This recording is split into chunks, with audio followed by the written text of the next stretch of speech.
Let me bring in Willis back on this. Willis, Steve Ogola, advocate of the High Court here, and I saw him in court yesterday, he says the right thing to do is for the former deputy president to withdraw the cases. The substratum is wholly lost and it makes no sense to press on with the cases.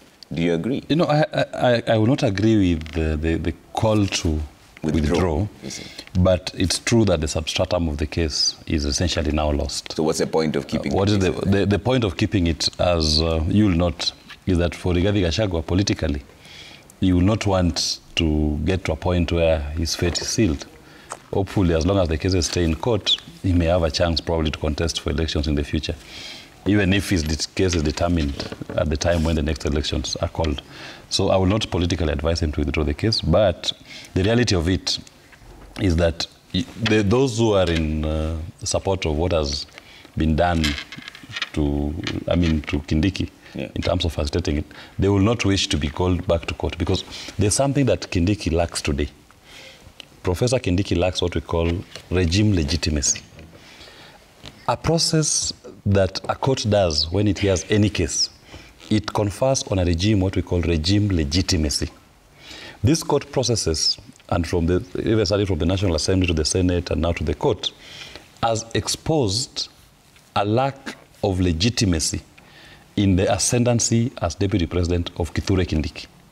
Because everybody is seeing things being rushed, and the more Rigathi Gachagua is in court arguing these points, they are further exposing how the law as we know it is being bent over to accommodate Professor Kindiki.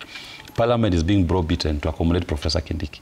And remember, at the back of everybody's minds, Kithure Kindiki was the CS Interior when 60 Gen Zs were killed, when we've been witnessing this forced abduction and disappearance of Kenyans. So he is going to serve in that office without the legitimacy and the public support and the energy of the people that you'll expect of a deputy president.